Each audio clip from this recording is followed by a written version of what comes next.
and good afternoon. This is Staying Healthy. I'm Jim Walker. With us today, Dr. Azar from Arizona Oncology. Doctor, good morning. Good afternoon. I just said it was afternoon. What the heck is the matter with me? Good afternoon, sir. How are you?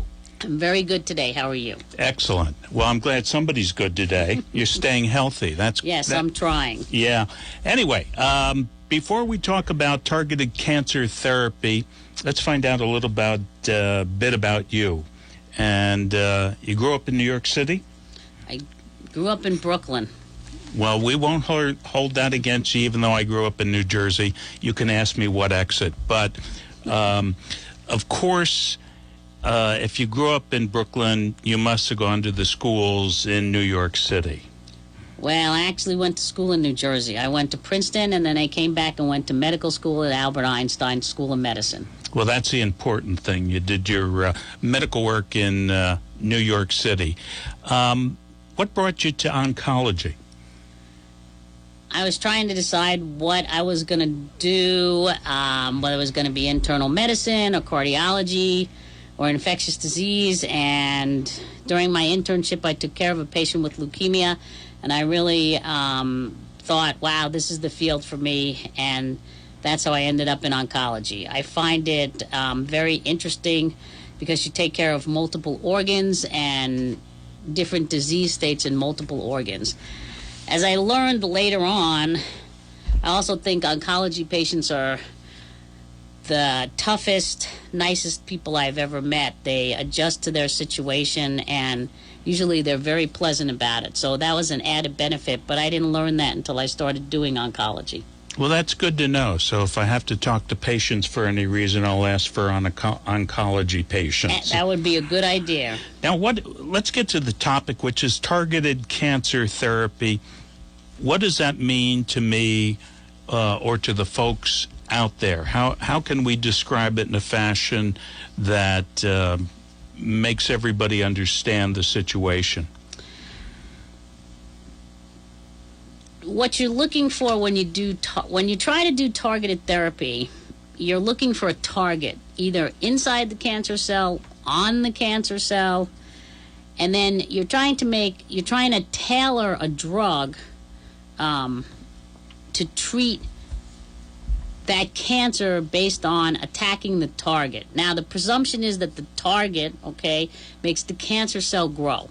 So probably some of the earliest targeted treatment was anti-hormone therapy for breast cancer. And tamoxifen was invented in 1974.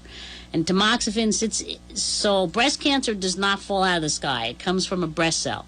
Some breast cancer is hormone receptor positive, some is negative. When you put an anti-estrogen into that receptor in the cancer, it stops the cancer from growing. That's also a method of stopping prostate cancer from growing. Prostate cancer is driven by testosterone. If you block the testosterone receptor with anti-testosterone drugs, you stop the cancer from growing. So that's kind of where it started, and then it expanded to other targets. There are many, many targets now. There's home runs like Herceptin, which is for breast cancer, and it's against HER2/neu. And that was specifically invented and discovered to be against HER2/neu. They knew that breast cancer that was HER2/neu positive was very aggressive. They said, okay, we're going to invent a drug against HER2/neu. And they invented an antibody against HER2/neu. They called it Herceptin. And, it has changed HER2/neu positive breast cancer from a death sentence, not quite, to being probably 85% curable if it's found early. Now, do they keep upgrading these methods? In other words, talking about breast cancer being 85% cured. HER2/neu positive. Yeah. They found early. Yeah. Now, do they keep working on that so they can get it to 100%, or are they just happy with 85%? How does that work? Yes, because now there's at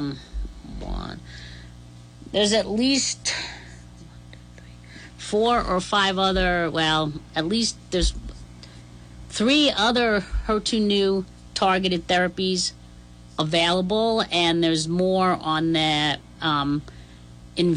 being invented, or So yes, they do keep working on that, trying to figure, you try to discover. The problem is cancer cells can outsmart drugs.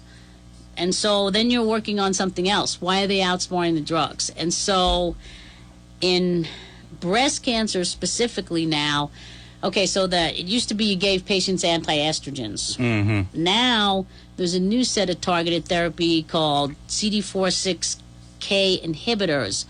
And you give that together with the anti-estrogen, and you actually double or triple the time that the patient survives.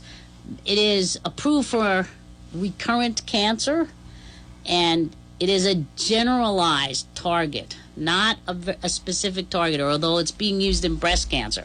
But it's being looked at in other diseases to also help.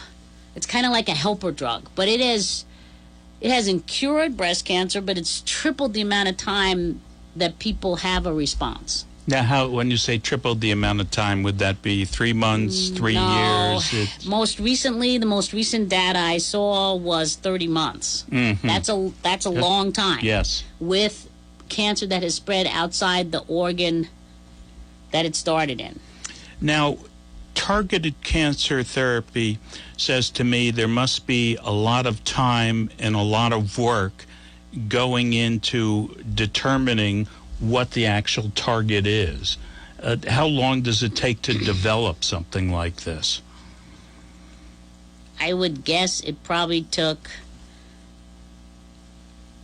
it takes a long time. I would guess that it probably took anywhere from 7 to 10 years to get Herceptin. It took more than 7 to 10 years to get Herceptin approved for what it's approved for. Mm-hmm. I mean, there's a target in lymphoma, B-cell lymphoma, called CD20. That's another home run, and that's a drug called Rituxan, and that also took. That's another antibody.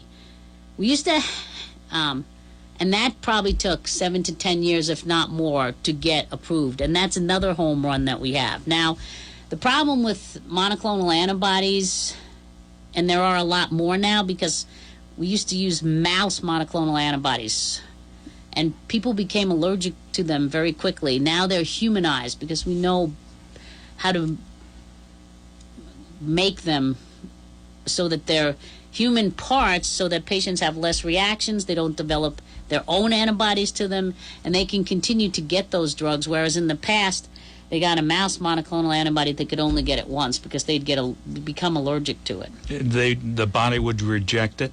Correct, because it wasn't itself. Mm-hmm. It wasn't human. Yeah. Now they make human monoclonal antibodies. Now, how is targeted cancer therapy different than chemotherapy? Well, chemotherapy in general is working someplace in the cell cycle to kill cells. It works because cancer cells in general it's kind of an oxymoron. They grow faster, but they're more fragile. So if you give chemotherapy, it somehow attaches to the cell. It usually destroys the DNA in some fashion. There are many mechanisms of action for chemotherapy. When the cell tries to divide, it dies. Or some chemotherapy even stops the cell from dividing. So targeted therapy is pointed at a specific target. Now, that's very interesting because usually people think of chemotherapy as many, many side effects. Yes, that's true. Many side effects, different side effects. Because any cell that grows fast in the body is affected by chemotherapy. You have you can get breakdown of the membranes in your mouth and in your intestine. You can get sores in your mouth. You can get diarrhea.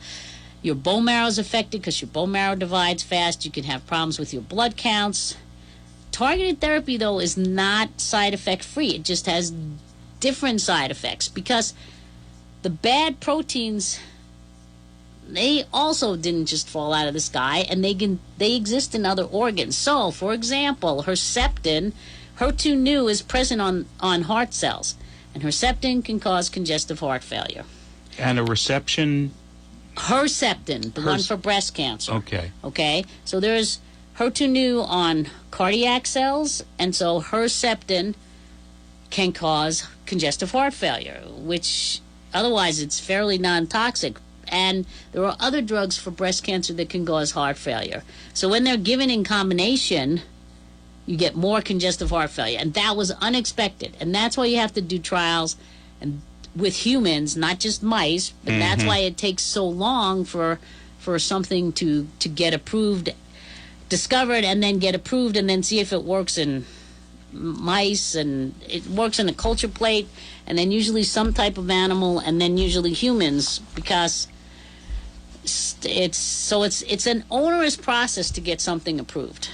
And there are always going to be side effects that the people working on it haven't discovered. Right, and didn't even think were going to happen. So when I give a patient a targeted therapy, so there's a lot of talk about personalized medicine, targeted therapy, and many patients think, wow, these drugs they're going to be side effect free, and many of them are oral.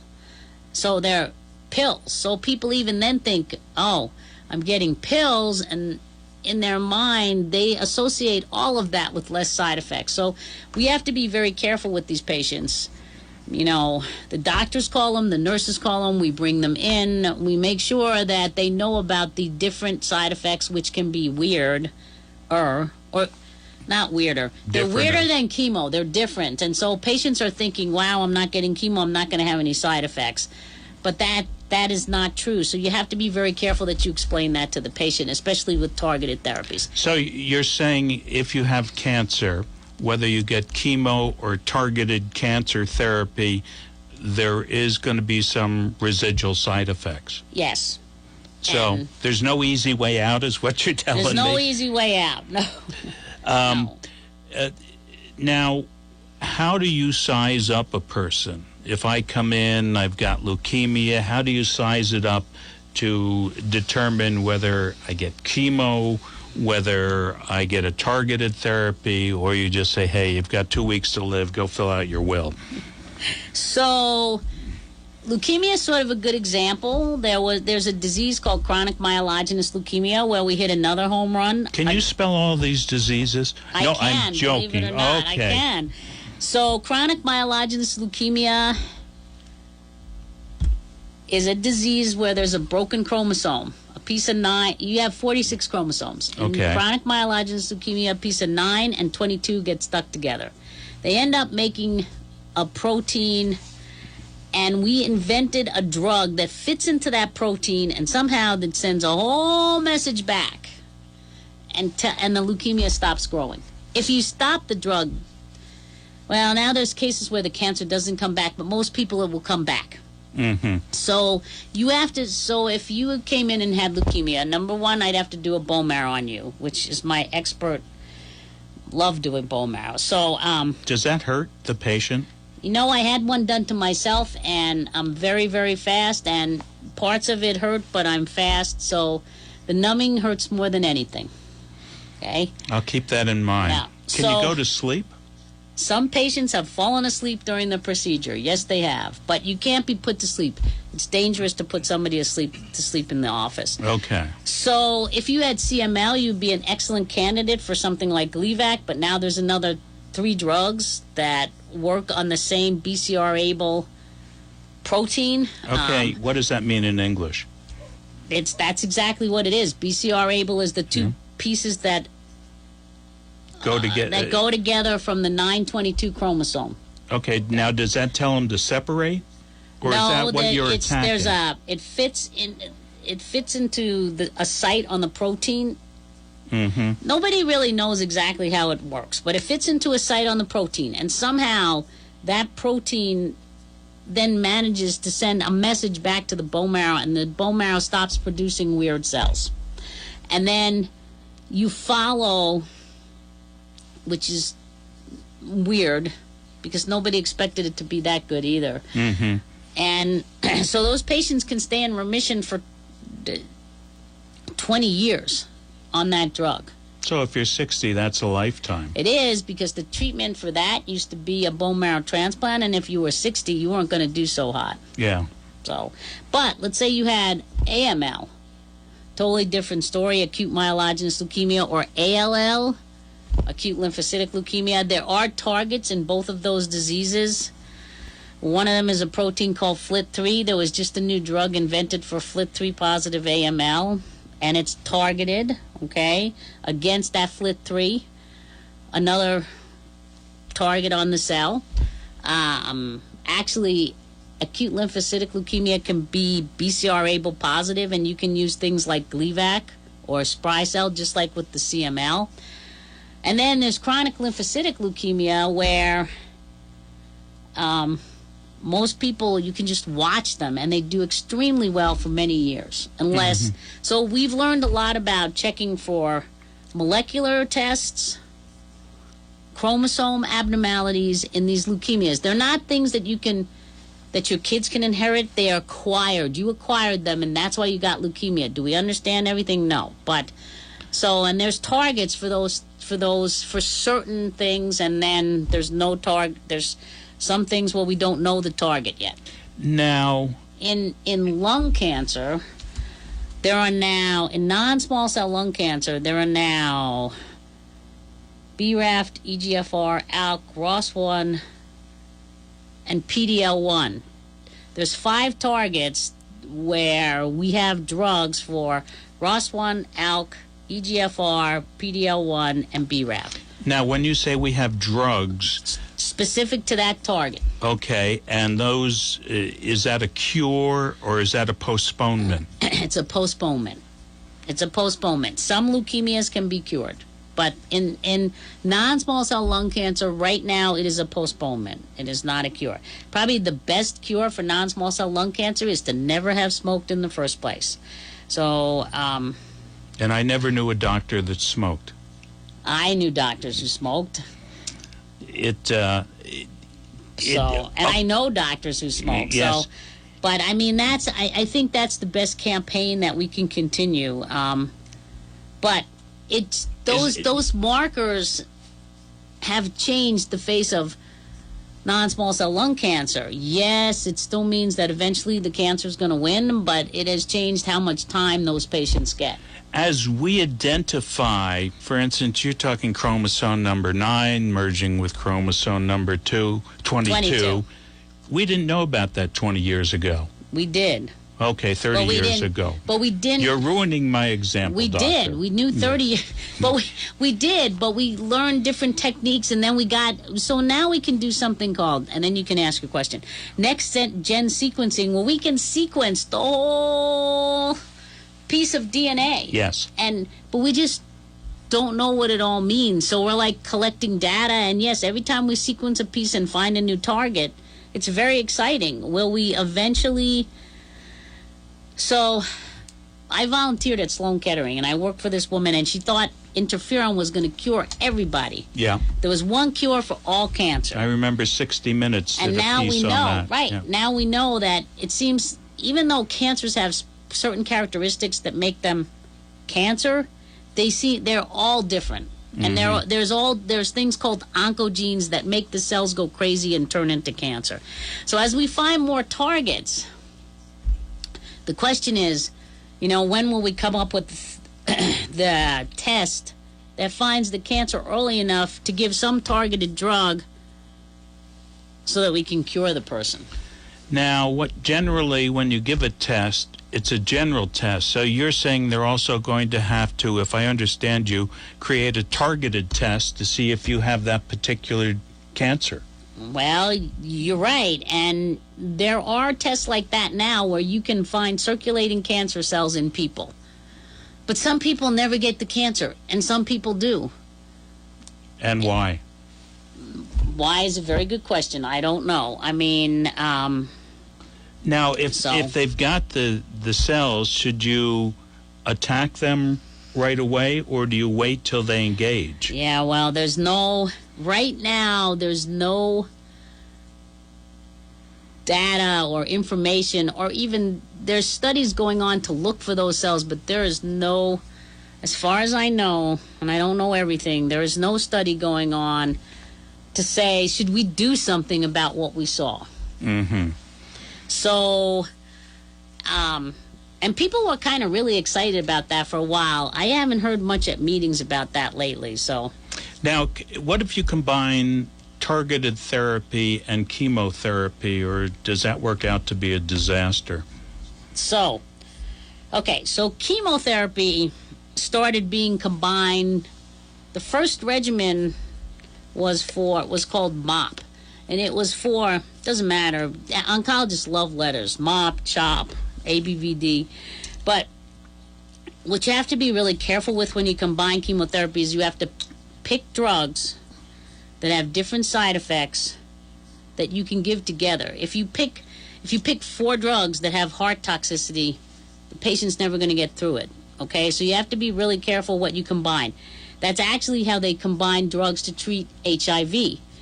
But they had to find drugs that didn't have the same side effects. When you combine a targeted therapy with chemotherapy, you have to be very careful that you're not making the side effects of one, enhancing the side effects of one. And that happens. And there's some things that you cannot put together. Mm-hmm. And also there are some cases where you need radiation therapy. So radiation therapy is an important component of some of our regimens. And we actually play on that. There's some chemotherapy that makes radiation work better. There's some radiation that makes chemo work better. And you kind of play on that. But if you're not careful, you will hurt more normal cells. And, you'll hurt the organism. Now, so what you're telling me is everything is still in the experimental stage. No, there are regimens where you combine chemo. There are regimens where you combine targeted therapy with chemo. There are regimens where you combine immunotherapy with chemo. Many of those studies have been done. But when you're going to come up, you can't just say, we're going to put A, B, C, and D together because they all work on this cancer. You got to make sure A, B, C, and D have a different set of side effects, and then you have to say, okay, we're going to get some big surprise here, so we got to be careful when we put this together and see what happens. So we have to do studies. So that's why clinical trials are so important, because those studies get done on patients, and then the first group of patients helps the second group of patients, helps the third group of patients, and then finally, and usually you start with patients who have cancer that's spread. So they have a terminal prognosis, and a lot of studies you do on them, because then you find out what works where and what the side effects are. Those are kind of called phase 1 trials. It's not that simple, but it's close. And then you start moving, if that regimen works and you know what the side effects are, then you start moving that up into people. So that's how Herceptin started. It was given to patients who had cancer that had spread. They were HER2 positive. And then they said, what if we give that to patients whose cancer hasn't spread? That's called adjuvant treatment. Okay? Mm-hmm.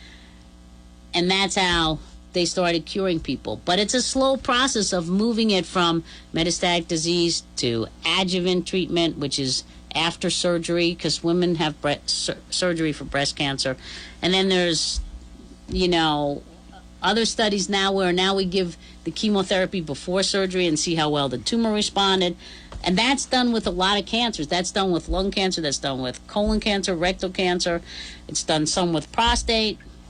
So what's the bottom line? There are some cures, you're working on others, and still others just confuse the hell out of you. That's true. And I think the other really important thing is that what's changed in oncology in the last 10, 15 years is we have way better drugs for the side effects of chemotherapy, way better anti-nausea drugs, way better drugs to help you from getting an infection with chemo, to stop you from dropping your blood counts. We still can't stop. There are some drugs where you don't lose your hair, but we still haven't quite figured out how to not make patients lose their hair. But then there are many drugs where patients don't lose their hair. So that the side effects are really tamped down with a lot of our new drugs that help side effects, which helped us give more aggressive chemo and more aggressive targeted agents and more aggressive regimens, because we could control some of the side effects. So there is hope. There's a lot of hope. So now, if somebody's got further questions, can they talk to you? Will you be around town giving speeches, or? I will absolutely be around town. And yes, and I think sometime in September I'm going to give another talk. Is that the gymnasium? Is that the East Side? East Center. The East Center, at the East Center. We all give talks at the East Center, not just that, my partners, Dr. Jin, Dr. Thacker, Dr. Jin and Dr. Thacker are radiation therapists, and we have a nurse practitioner, Molly, who gives talks, and Dr. Porterfield and I give talks. So there's a lot of talks at the East Center. So you're hopeful that someday we'll be able to stop it all? Yes, I'm ever hopeful about that, but I'm because I've seen a lot of changes in the last 25 years that I've been an oncologist, and it's very exciting, and things do get better. Yeah, actually, I would say things get better every day. Well, there you go. And on that positive note, Dr. Azar, we thank you so much for coming by, and we will have you back on in a couple months talking about immunotherapy. And I'm going to start studying up now. All right. All righty. And this has been Staying Healthy. I'm Jim Walker.